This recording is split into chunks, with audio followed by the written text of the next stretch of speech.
L'invité café. Notre invité café, les droits de la femme, état des lieux en Guyane. Nous en parlons avec la directrice régionale aux droits des femmes, Isabelle Ider-Krivski, et notre invité café ce matin, Charlie. Bonjour Isabelle Ider-Krivski. Bonjour. Alors, continuer à militer, pour les droits des femmes, n'est-ce pas un combat un peu désuet aujourd'hui, notamment en Guyane, compte tenu des avancées constatées, notamment en termes de liberté pour les femmes ces dernières années? Alors, dans ce cas-là, il faudrait nous dire quelles avancées. C'est-à-dire qu'à chaque fois qu'on a légiféré, on s'est dit, ça y est, c'est bon, c'est fait, elles ont le droit de vote, elles ont le droit d'ouvrir un compte bancaire, elles ont le droit, c'est la parité. Parce que nous partons très loin quand même. Exactement, on se dit, c'est bien. Mais la femme devait avoir l'autorisation de son mari pour effectuer certaines tâches. Jusque notamment dans les années 60, 65, ouverture du compte bancaire, 45, le droit de vote. Enfin, on voit que quand même, ça a pris pas mal de temps. Mais ce qu'on constate aussi, ça c'est une étude très intéressante faite aux États-Unis dans les années 90, qui nous montre qu'en fait, qu'à chaque avancée, donc c'est Suzanne Faludi qui le dit, c'est très intéressant comme étude. Depuis les années 90, cette étude Backlash nous montre qu'à chaque avancée, il y a eu 3 pas en arrière. C'est-à-dire que la chanson, avancer, reculer. Exactement, c'est exactement ça. On a l'impression d'avancer, là on dit aux femmes, mais c'est bon, vous avez la loi pour vous, maintenant ça y est. Maintenant vous allez à la parité pour les élections. Mais combien de femmes sont en tête de liste, combien de femmes sont élues, ont des responsabilités, ça c'est encore d'autres sujets. Ou le cas de l'IVG par exemple, où c'est toujours en débat et remis en question. On va même diaboliser d'ailleurs les femmes qui vont avoir recours à l'IVG. Donc on voit bien qu'à chaque fois qu'on a fait un pas en avant, il y a eu quand même 3 pas en arrière. Et que ce pas en avant était très très très difficile déjà à faire.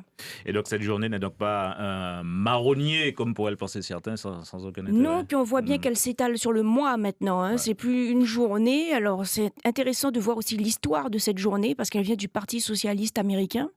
Elle a été, après la date du 8 mars, a été proposée par les femmes russes et Lénine a accepté. Donc on doit cette date du 8 mars à Lénine, quand même, c'est intéressant. Hein.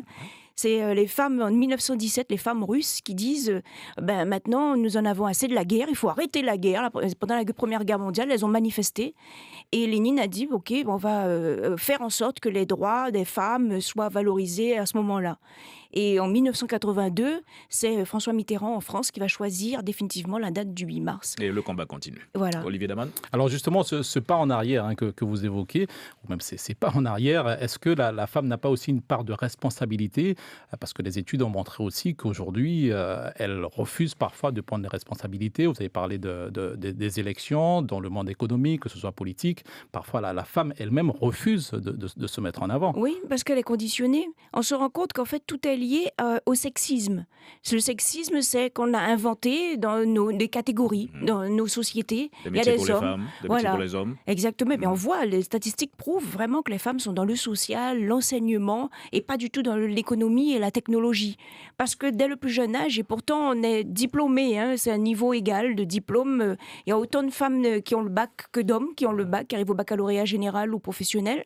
Mais après, que se passe-t-il ? Au XXIe siècle, ce déverrouillage psychologique n'est pas encore... Mais c'est quoi ? C'est l'éducation à la base ? C'est ça, c'est que du coup, maintenant, il y a tout un tas de dispositifs qui sont mis en place pour accompagner les femmes vers la création d'entreprises, parce que certaines sont encore craintives. Elles disent, mais non, mais ça, c'est pas pour nous, c'est pas notre monde. On leur dit, c'est la petite enfance, c'est le social, l'éducation, tout ce qui est lié à l'enfant aussi, d'une certaine manière. Alors qu'elles peuvent être aussi dans l'économie du pays, même au cœur même de l'économie du pays. Donc il y a tout ce travail. On voit aujourd'hui, on travaille beaucoup sur les stéréotypes sexistes, parce que c'est le point de départ qui va donner lieu aussi à toutes les déviances. Par exemple, on a beaucoup parlé du Grenelle des violences faites aux femmes, mais on se rend compte que le point de départ, c'est vraiment le sexisme.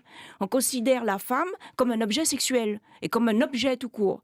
Donc la violence, en réalité, c'est lié, puisque c'est pas une personne, c'est un objet.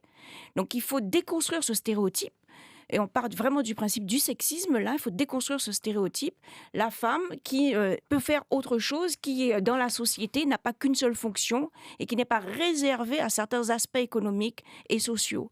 Donc là, on a tout un travail parce qu'effectivement, beaucoup de filles ont adopté elles-mêmes, se sont autoconditionnées et ont adopté elles-mêmes ces freins, ont adopté elles-mêmes ces stéréotypes.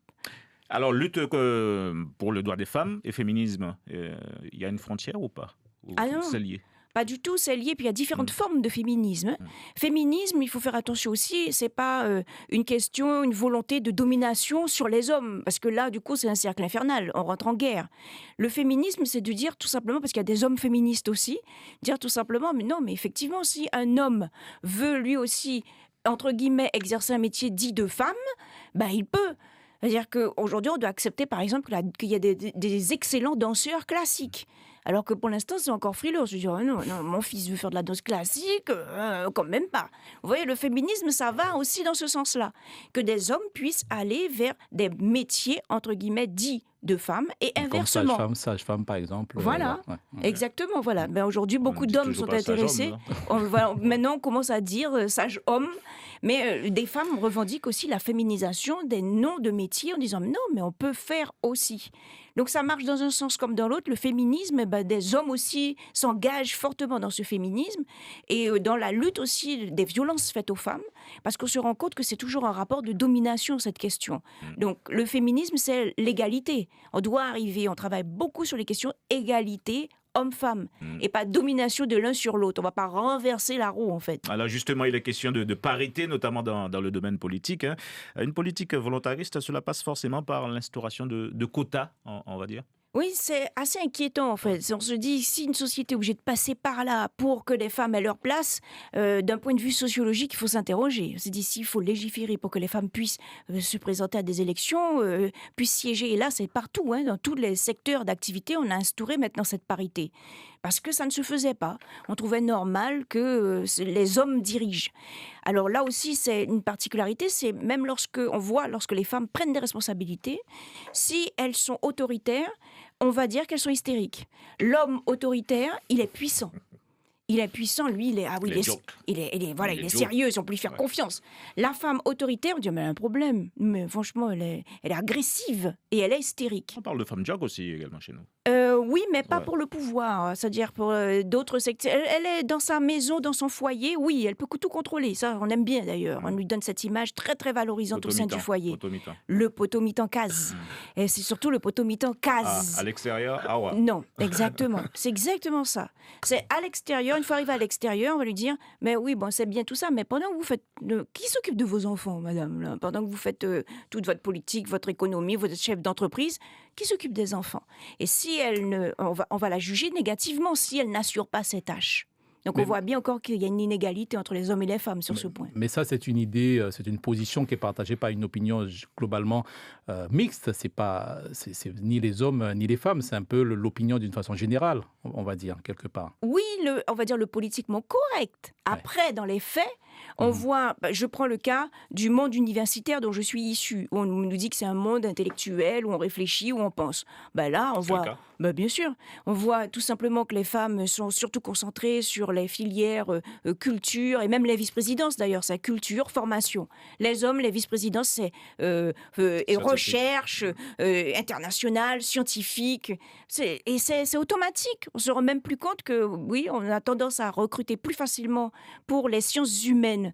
D'ailleurs, on va dire plus de femmes dans les sciences humaines qui ne sont pas vraiment des sciences et les hommes pour les sciences dites exactes. Là, c'est plus sérieux quand même. Donc, c'est une affaire d'hommes. Nous sommes dans la période, vous militez pour plus de femmes mères?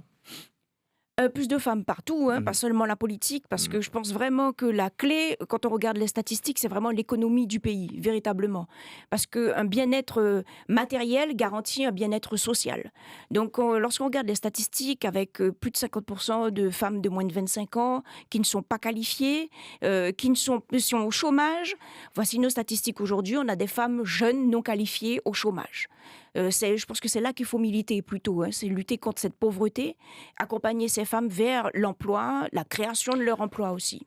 Ça, ce sont des éléments plus importants que l'aspect purement politique. Bon, ça, c'est éphémère, on passe cette étape, mais ensuite, concrètement, c'est l'économie du pays et l'engagement dans la vie économique du pays qui est important. Et donc, à vous entendre, ce n'est pas superflu de continuer à désigner des délégués C'est impressionnant. On a énormément de travail parce qu'on se rend compte que beaucoup d'idées sont reçues sur les aspects d'égalité homme-femme. On nous dit à chaque fois, ben oui, mais ça y est, c'est fait.